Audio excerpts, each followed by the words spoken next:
Hi guys, we left Coolock for the night. We're now at Thornton, Cool Key at the second camp. We're going to spend a few hours and then we're going to be moving over to Thornton Hall. So I just said I'd show you this beautiful spot here. They have a fantastic setup here at Cool Key. There's actually 3 camps here: Cool Key, Ashburn and Rathoat, which is all part of Thornton Hall Says No. So I'll just give you a look around there, guys.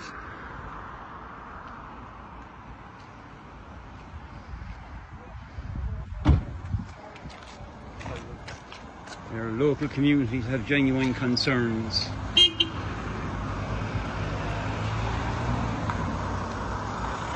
On the main road. See you later on. See you later. Cool Key Says No.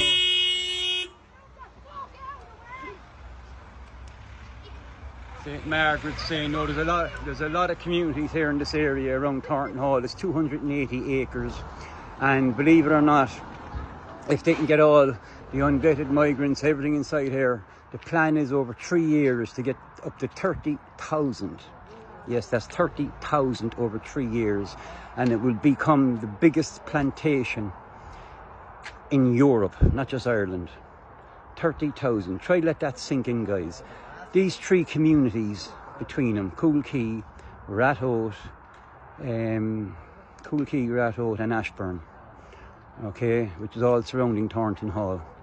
Let that figure sink in. 30,000 unvetted male migrants in 3 communities that have maybe 1,500 to 2,000 people between them. Do you honestly think that's right? What is this government doing to this town, this area? It's not even a town, it's just 3 small communities. It's just unnormal, it's unnatural, it's not right, it cannot be right, and it cannot be left happen. And they are fighting hard up here. But with a community of only 2,000 people, what can they do? It's going to need the whole country to get together. And me and a lot of others have been working hard around the country, travelling, getting support from them, and they are getting support. But then, geez, they need thousands up here. They need thousands. So that's what we're doing on this journey, me, James. And we're getting communities together at last around this country that haven't been together before. I've never heard of this place until I got here a couple of weeks ago. And here we are. We stayed here last week for a night and they were fantastic. They gave us food and coffee and tea, place to stay. And the community spirit here is unbelievable. But we have to fight this, guys. 30,000 immigrants coming into this place. The community itself, the medical system, the health system, the education system, the tourism system, can't cope for its own people. How are they going to cope with 30,000 unvetted males coming into this town? Into this, I keep calling it town, it's a township, I suppose you want to call it. How are they supposed to cope over 3 years? The plan is to get 5,000 in by Christmas. 5,000. It's crazy. That's doubling the size of the population just in 1 year. And then over 3 years, 30,000. So it ain't going to happen, because this country cannot allow it to happen. It's like our campaign for Knock that we have to work hard on as well as every other community as well. Okay, so here's the rest of the camp. Here. It's absolutely fantastic. Ladies, what do ye say? Who says no? No, you heard it. No, you heard it. What do ye say? Who says no? Alan says no. No, Alan says no. Angie, I know you're going to say something. So here we go. The kettle and the coffee is on here now. So whoever this goes out to, whoever's watching, make your way to Thornton Hall. Now, I said Thornton Hall was bought by the government, I don't know how many years, 15, 20 years ago. They put Ireland's biggest supermax prison in. But they've backtracked on that. And now the government have given out land to developers to put these unvetted male migrants in. Obviously, the government are making more money out of it, because to build a prison they have to spend money. But to put all these unvetted males in, and they are unvetted males, not families, unvetted males, 30,000 of them, they're making some money out of that. And this community cannot cope with those kind of numbers. No community in Ireland can cope with these kind of numbers. It's just absolutely, there's only 1 or 2 doctors in the whole area. There's only 3 or 4 little schools in the whole area. The nearest hospital is in Dublin. And they're swamped. So tell me, what are we going to do? It's time for people whose eyes are closed to open your damn eyes, guys. Open your damn eyes and see what's going on. Get away from RT and the MSN that's paid for by the government. Get away from them, because you're being fed lies and propaganda. Listen to the real people, the people whose hearts are on the street every day fighting this. We're not far right, but so far we are just right. And we're fighting this with every breath, and we'll die doing this if we have to, because this government will not get away with it. And we will not allow this government to get away with what they're doing, tearing communities apart, women being attacked, children being kidnapped. And it's getting worse. Get onto the channels that are showing them, because RTE won't show them. Last week RTE called me a far-right extremist because I was on my mobile phone making a video and I had the tricolour, yes, the tricolour, our national flag around my shoulders. A policeman, if you want to call him that, dragged me from behind and tore me to the ground just because I was standing on the phone FaceTiming my best friend when I was up in Coolock. And all I was doing was, I was 2 foot on the ground. That's it, 2 feet off the footpath. That's what's happening to our country.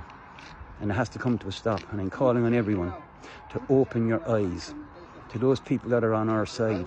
Get to as many people as you can and tell them, show them the videos, show them the truth, show them what's really going on, show them the real videos that are going around of the real attacks on women, the real attacks on children, the real attacks on young Irish men by gangs of 16 immigrants on, like up in Dundalk, 16 immigrants attacking 2 Irish men coming home.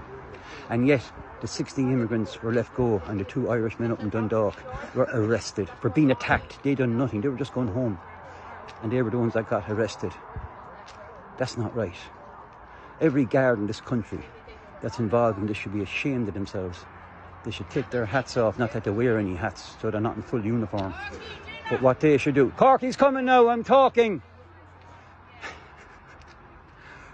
People should, or police should, take off their uniforms and stand on them in disgrace and join us, the peaceful protesters who want to put a stop to this and save our country before it's too late. And I'm calling on every guard that sees this to do the right thing, because at the end of the day, do you want your families to call you a traitor or a patriot? Because I know where my heart is, my heart. I'm a patriot. I'm no hero, I'm a patriot because I love my country, I love my family. And that's why I'm doing this.